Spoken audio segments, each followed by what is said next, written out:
Welcome to an episode of the award-winning podcast Art Insiders New York. My name is Anders Holst.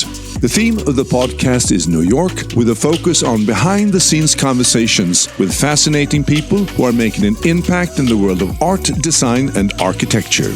In this episode, Linnea Larsdotter Mikkelä, creative director and president of NIFF, Nordic International Film Festival, takes us on an inspiring walkthrough of this year's festival program. We talk about the identity of Nordic filmmaking and why the 2022 Cannes Film Festival was the busiest festival ever for Nordic filmmakers. Among them, Ruben Östlund, who won his second Palme d'Or with Triangle of Sadness, Tarek Saleh, also from Sweden, with Cairo's set Boy from Heaven, and Iranian-Danish director Ali Abbasi with Holy Spider, the story of an Iranian serial killer. Linnea is a much-acclaimed actress and film producer in her own right. Till We Meet Again is a romantic adventure drama film directed by Thai filmmaker Bank Tangjaitrong and starring Johan Matton, Linnea Larsdotter, Emrhys in Vithaya, Pansringarm. The film was written and produced by Johan Matton, who also founded NIFF with Linnea in 2014 and won awards at several film festivals, including the Audience and Jury Prizes at the Long Beach International Film Festival, and Linnea won Best Actress at New York, Los Angeles International Film Festival. Today we have the pleasure of welcoming Linnea Larsdotter Mikkelä to the Art Insiders New York podcast. Thank you very much. Thank you for having me. Thank you, and especially because I understand that now you have a lot on your plate. I mean, you have maybe, two and a half weeks to go? Something like that, yes. Tying everything together, closing every circle and putting a bow on it. Yeah, exactly. So thank you for that. And so let's cut to the chase, as they say in the movie industry. And let's talk about the program that was released last week. So what can we expect? I've learned that there are 22 movies that you have on the menu. And 5 feature, 2 documentaries, 13 shorts, and Aurora Borealis, 2 movies. Can you tell us a little bit about the program and what we can look forward to? Absolutely. NIFF programming through the years have really made sure that we keep a very, very high profile when it comes to the quality of the films, which is why if you were a visitor to NIFF several years in a row, you'll never see the same amount of movies. We only commit to showing the ones that we think fit the theme and the quality. So therefore, sometimes the program is slimmer, sometimes it's a little bit thicker. So this year, 22 films. Really excited to share them with the US audience. Most of them are non-US titles. Most of them also Nordic, obviously.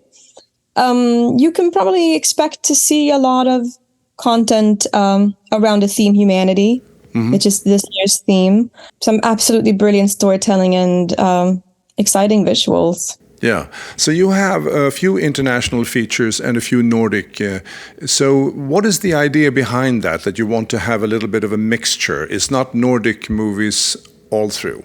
Yeah, that's an interesting question that I get asked a lot, actually. And people ask me, why do you include international titles? But I think it's in that meeting where the conversation really gets interesting. If I'm just showcasing Nordic films, we don't get to experience the difference and the similarities between the Nordic culture and the international culture. It's also in that dialogue that we can further collaborations across borders that we're so passionate about.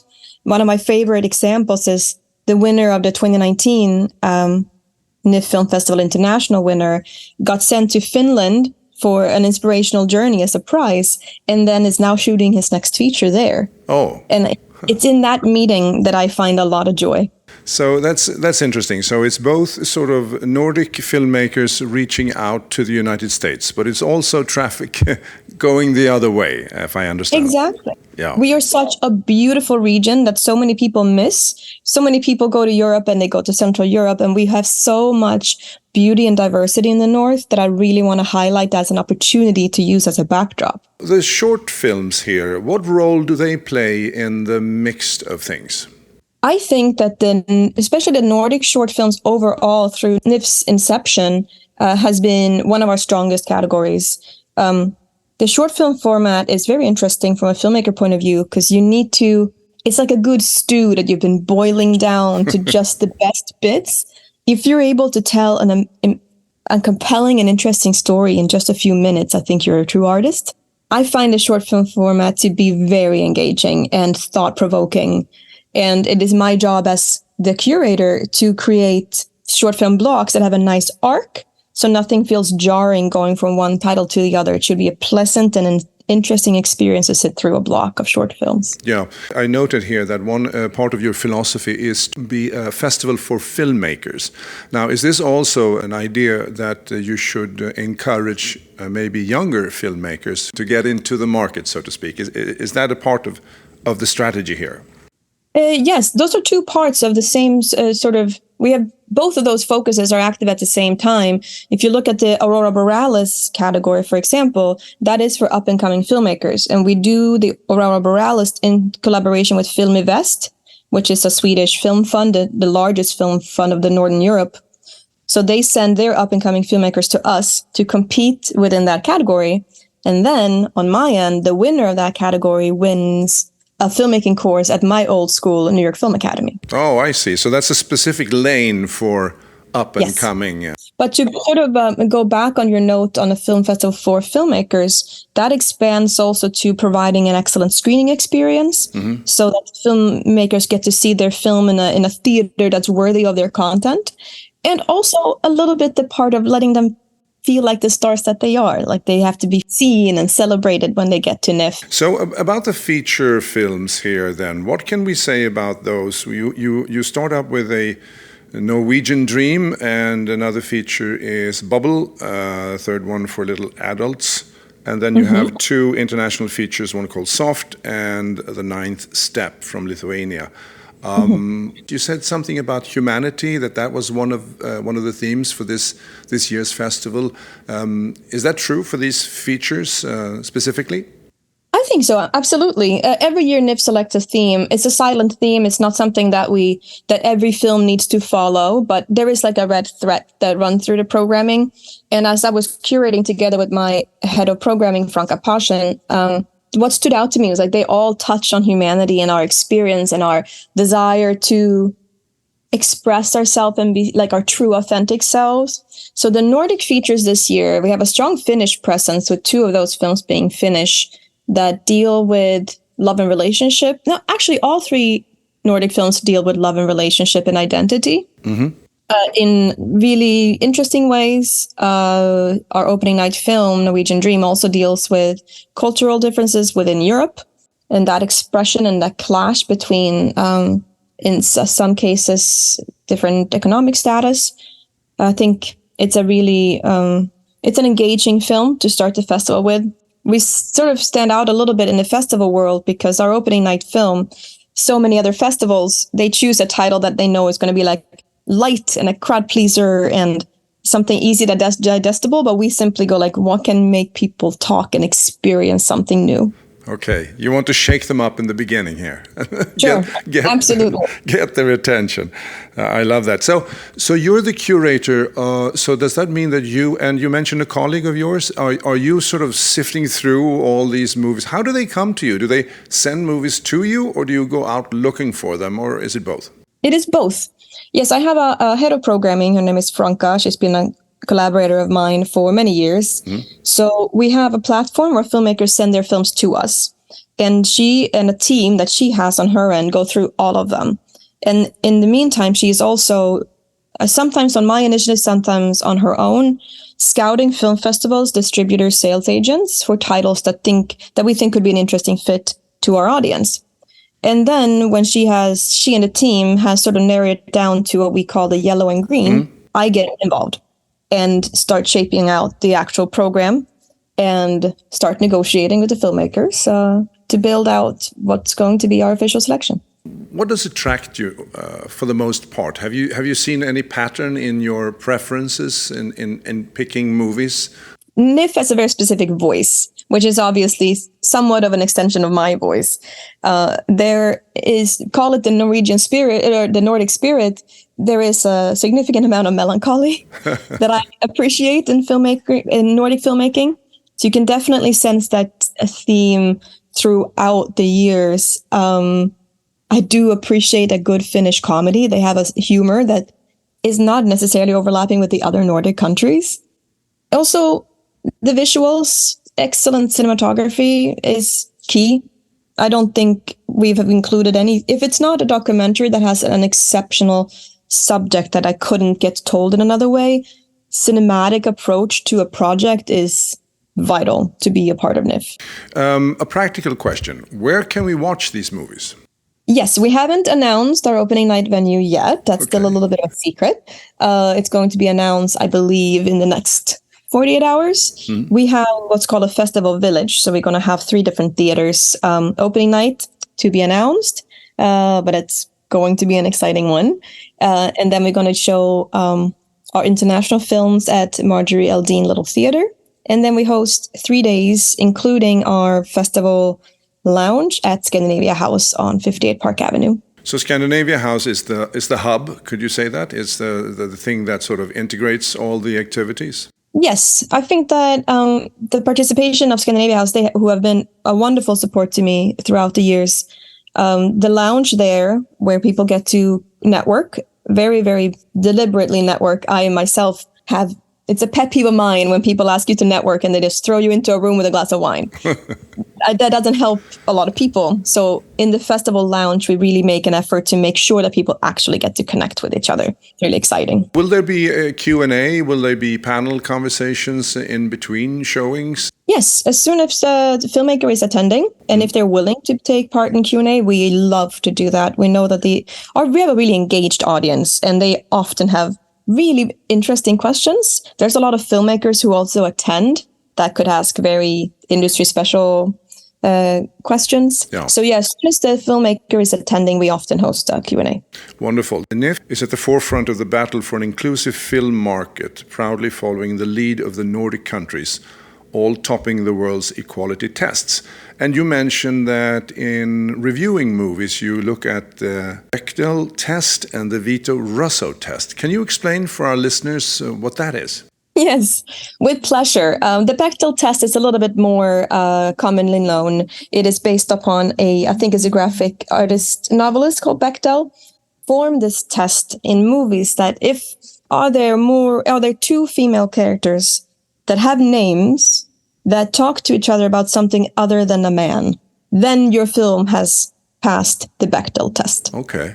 So the bar is not set very high, and yet there are plenty of films to this day that don't pass the Bechdel test. If you just look at the hit Oppenheimer, I haven't seen it myself, but allegedly doesn't pass the Bechdel test. Oh.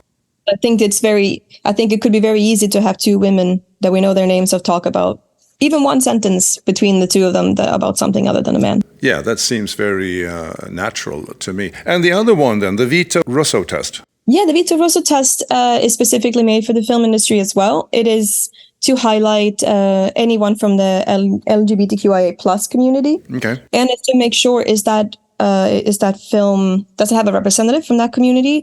And is that character, if so, they're not to have that trait and only be like an accessory because they belong to that community, or do they have like a real role and a real participation of the film? I see. So they're not there just to mark a sort of a political point, but rather they have a role to play. Yeah.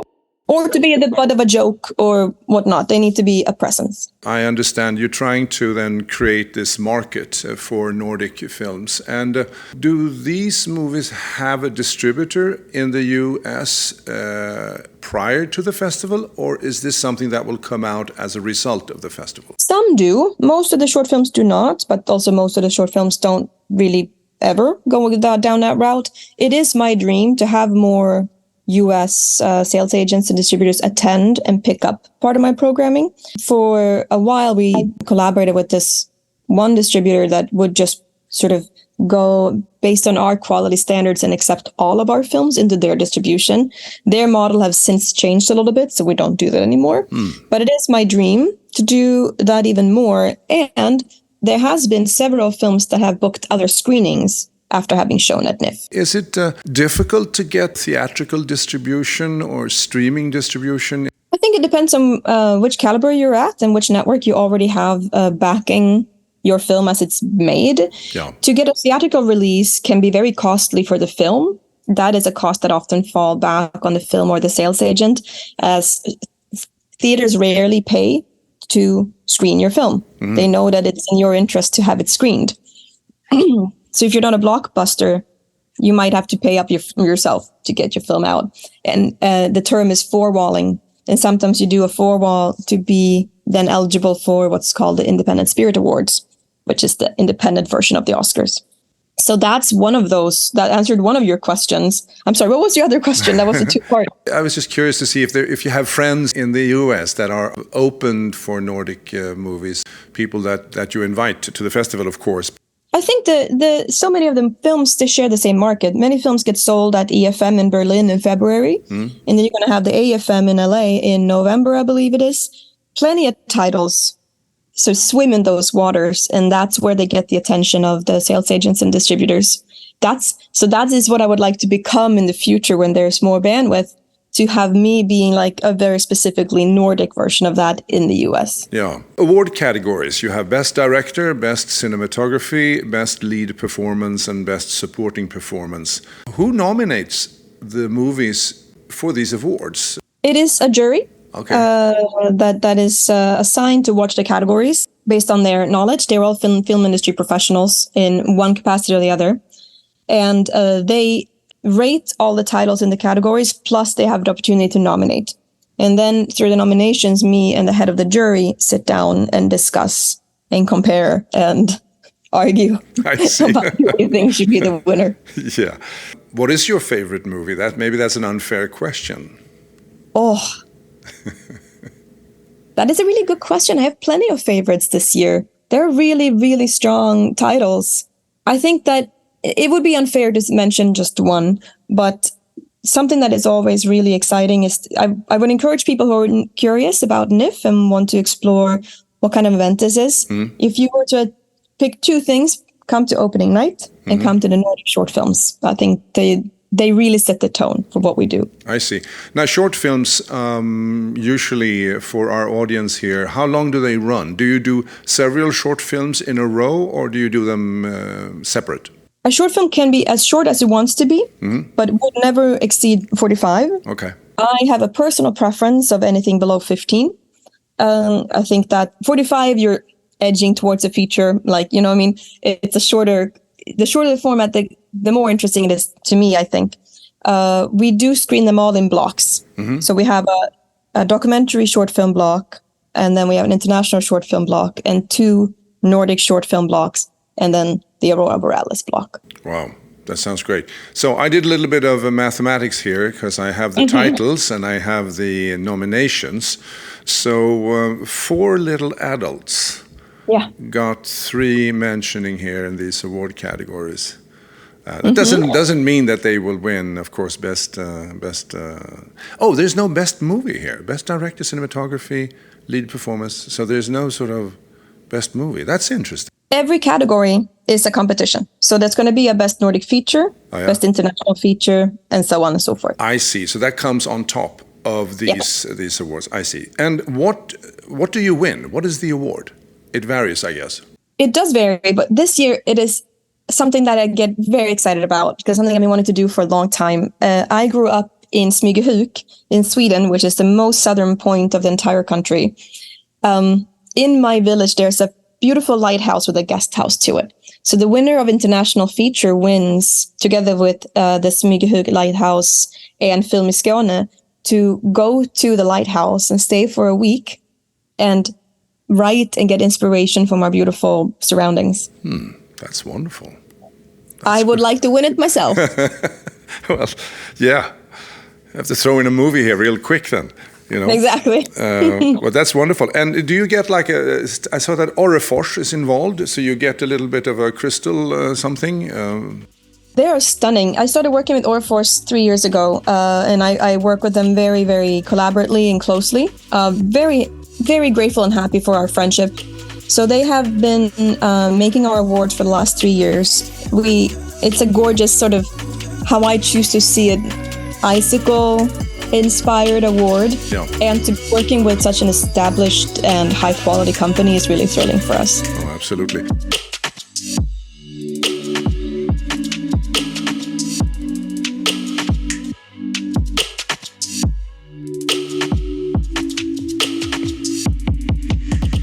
And I also heard through the rumor mill here that you have a new sponsor for the event. Is that official yet, or is it still under wraps? It is still under wraps. I'm so sorry. The final paperwork is being reviewed. Okay. But it is very exciting for us, and since we have such a sustainability focus, it seems like a match made in heaven. Wonderful. Congratulations to that, and I hope it will come through exactly the way you want it. Now, so the Nordic International Film Festival, NIFF, as you call it. So you woke up one day and said, I'm going to start a film festival. What was that like? It came out of, so me and my then partner had a production company, and we were both actors. And we had attended film festivals all over with films that we had been in or worked on, and felt like there was more that could be done in the sense of events, which is sort of ties into why we're a film festival for the filmmaker. We wanted that experience to be even more special. So we sat down and decided that we could create a film festival that has that high quality and really awards excellence. And then we thought, what is our niche? Well, we know Nordic film. So we started it. And many people have asked me, would you do it again? Now, when you know how much work it is? And no. But now it's my absolute baby and love story. This festival I've worked on now for 9 years. And I took over to run it by myself in 2021. So now I run it by myself with my team. Fantastic team, by the way. I could not do it without them. But we just felt like there was so much more that you could do in terms of the experience for the filmmakers, not just the audience, but the people who really make it possible. And of course, you being an actor and a film producer in your own right, you've seen a number of festivals. So I guess you draw upon that experience. And it struck me here that you really emphasize this, that it's for the filmmakers to make this a really sort of almost a familiar event and make them really feel at home, which I think, every creative person who venture out in this really tough business, really need support and so on. I read here that you also would like to offer the Nordic market for filmmakers. And I was thinking, I've heard about the fact that some countries, they would offer tax advantages if you would do a film project in certain countries or locations. Now, what can we offer filmmakers in the Nordic countries? Can we offer them that, or can we offer them a culture or a network of resources? What is our unique selling proposal here for people who want to shoot movies in the Nordic countries? I love that you asked that question. It's a very political one, which I find very, very important. Sweden, for example, I think it was last year, finally passed a law to approve a tax incentive so that you get a tax rebate if you use services in Sweden. Västra Götaland, where Trollhättan and Film West is located, they did this on their own many, many years ago. So they were sort of already in the forefront of pushing that before the nation sort of came with them. And so many of the other, like Norway, have an incredible film incentive. They get also a lot of really, really big titles. They shot Mission Impossible, James Bond, Succession in Norway. They get those titles because they have a very active process around that. Something that a good friend of mine and the Oscar-nominated producer said to me a few years ago, a thing that you can always use to attract people to come and shoot in the north is that in the summer you have daylight. You can shoot daylight 11 hours a day, but then we're just going to keep it on the down low that we also have very strong labor laws, so that's going to be a lot of overtime. That's right. I guess that's why the movie industry moved to California, I mean, in the beginning of the industry, because there was so favorable sort of climate conditions there. I also read here that you are in the process of getting an accreditation as a film festival to the FIAPF and also Oscar qualification.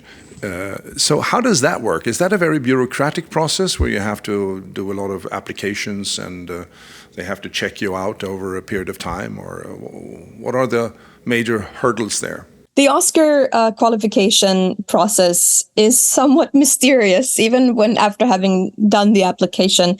The Oscar qualification would mean a lot to us as a festival. We would be included in a different tier of festivals out there. There are plenty of film festivals in the world, and you are not allowed to apply for Oscar qualification until you've been running for 7 years, because so many festivals start and then close down. So I understand them not wanting to go through that process just to have a festival close. You send in an application that you have to meet certain criteria, and then you have one or more Oscar Academy members give you a reference letter. I see. Yeah. So hopefully within, a couple of years?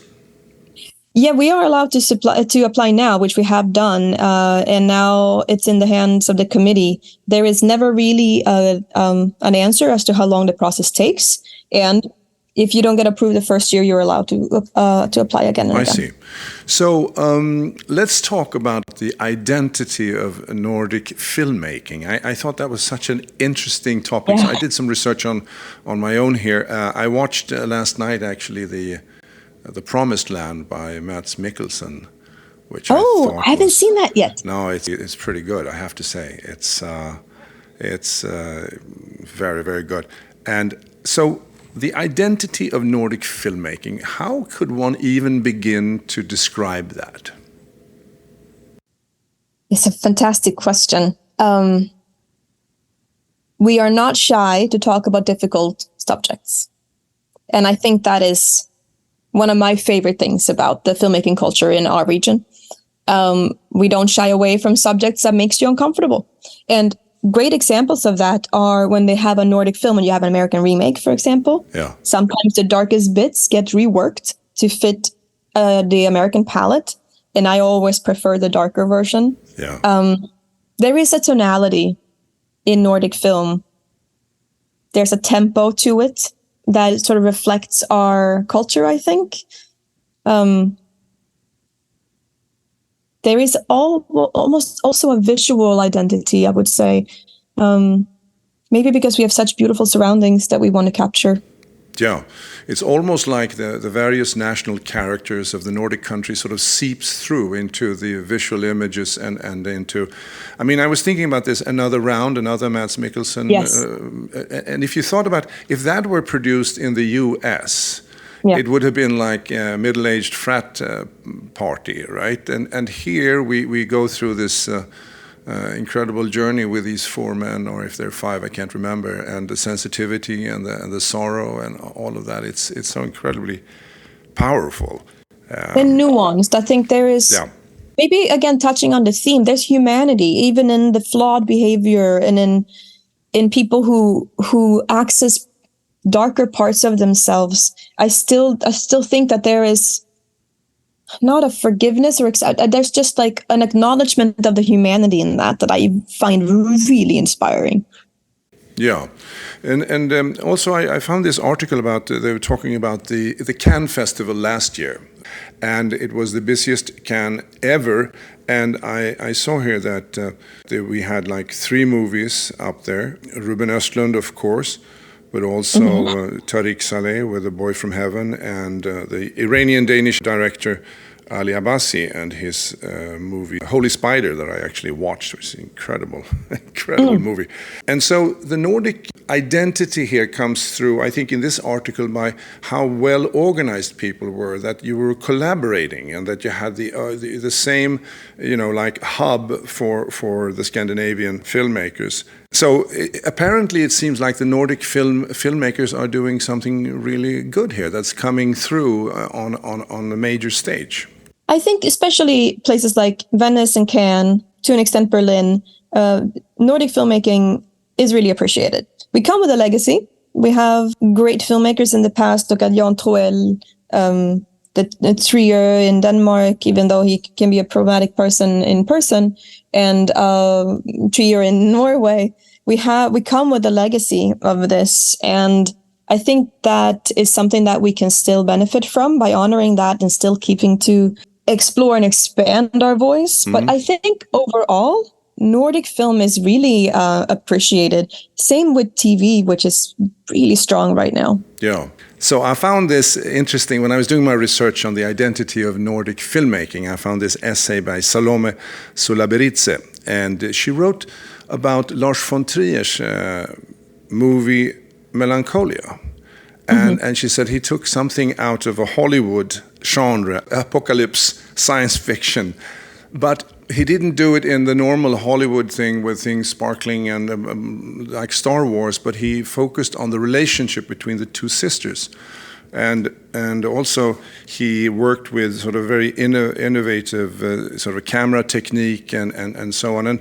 And her point was that Nordic films have sort of moved into, how one would say, conventional genre on one hand, but then they fill it with sort of Nordic sensibility and Nordic emotions on the inside.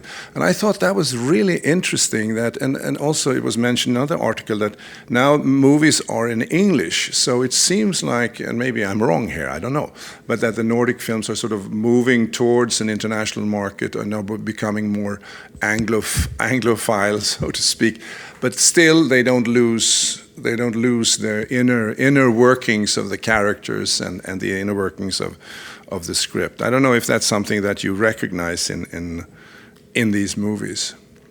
I think that's spot on. I think it's spot on. We apply filmmaking to like an international spectrum of genres and stuff, but as she mentions there, we stay true to the sort of non-commercial aspect of it and true to our personality. And Melancholia in particular, that was really innovative with the Phantom camera that shoots slow motion in a different way.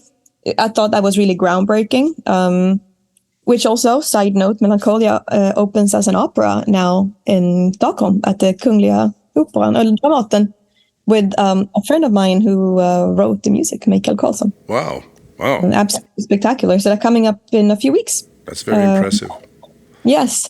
But also something, even though some Nordic content is in English, more people than ever right now are positive to watching subtitled content. And that's thanks to streaming services, honestly, that have pushed out incredible international content that is subtitled to a wider audience that would never, ever choose that otherwise.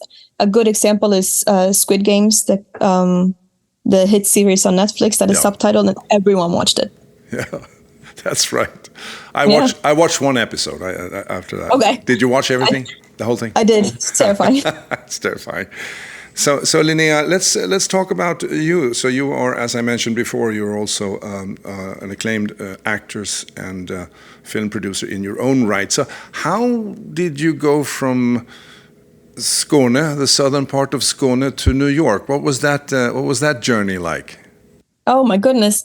Yeah, I went through a little bit of a path there. I worked on stage for many years and I worked internationally and met my then partner who had New York on his map and agenda to move to, because I studied musical theater in Sweden before. And then he said, I'm going to go and study film in New York. Are you coming? And I figured, I always thought I was going to go to London, and then I ended up in New York instead. Yeah. So I studied acting here for 2 years at the New York Film Academy before venturing out into the work world. I was well received, so I am here still. But you started with your sisters playing the violin on TV, I read. Yes. Oh my goodness. I have 2 older sisters, and we all play Swedish folk music. And for many, many, many years, we played together as a trio on weddings and events and the occasional TV moment. They're very dear to me. They're two of my best friends in the world, and I really miss playing with them. So you really almost grew up on the stage then. I mean, when at a very young age, and I also learned that you have a lifelong passion for medieval clothing, even though I can't see that here today. Oh, thank God. I think that would be very odd. Yes. I also was introduced to the medieval times through music because my sister was playing in a Baroque ensemble, and that teacher said one day, I want to do a medieval ensemble. So I got in there singing medieval music. And then, of course, if you have a concert, you have to dress accordingly. And cut to a a collection of medieval garments that I have made throughout the years, and I studied it at not just medieval garments, but that Viking and medieval history also at university, just because I think it's a fascinating era. Yeah. Is that also why fashion seems to be a thread in the Nordic Film Festival, I should say, concept, that you're working with fashion? Is that correct? We are definitely working with fashion. I never made that connection before. Maybe that's why. Yes, the fashion element is a given. We have a red carpet, a lot of pictures are being taken. And I turned against the one purchase, one use feeling that a lot of red carpets have. For a while, it was like a hidden truth that you were not allowed to be photographed in the same garment twice. And that's incredibly unsustainable. And NIFF is really passionate about the environment and sustainability, that we wanted to make sure that we made a difference there by approaching it from a sustainable angle instead. I see. So there will be, it's not a fashion show, but you inspire people to dress up for the occasion. Absolutely. It's a gala. And I think it's fun to get an opportunity to dress up and walk the red carpet and be a star for a day. I think why not take any opportunity to do that? Absolutely. So is there a specific theme in the fashion sense, or is it a free-for-all? You could do whatever you feel like. You can do whatever you feel like. We do tend to do the gala nights as semi-formal, and we do encourage everyone to not go out and purchase new items to attend NIFF. We would like for people to reuse something they own or borrow or thrift, so we don't contribute to the environmental impact of fashion. I see. Well, that sounds terrific. So where can you buy tickets for these events? Is it the website, or will there be tickets for sale somewhere? How do people who listen to this, if they want to get involved and so on, what should they do? Yes, they can go to our website, nordicfilmfest.org. All the tickets will be released there probably by the end of tomorrow. Oh. And if they have any questions or anything like that, they can always email and ask. And all the synopsis and ratings and trigger points and all of that is also listed on the website. So I would like just to thank you for doing this. I think this is a wonderful project. And also thank you for this interview. And thank you for having me. I wish you the best. Wonderful. Thank you. I wish you the best. Break a leg, I guess, is what you say, right? Yeah, I'll break all the legs. I'll break all the legs out of this. All the bones. Well, yeah, that sounds wonderful. Welcome to the red carpet. Thank you so much. This is Art Insiders New York, and my name is Anders Holst. If you enjoyed this episode and have family and friends who love New York and are passionate about the world of art design and architecture, please spread the word by following us on artinsidersnewyork.com or liking us on our Facebook page, Art Insiders New York. It's very much appreciated. Thank you. This episode was produced by UOM LLC, copyright 2023.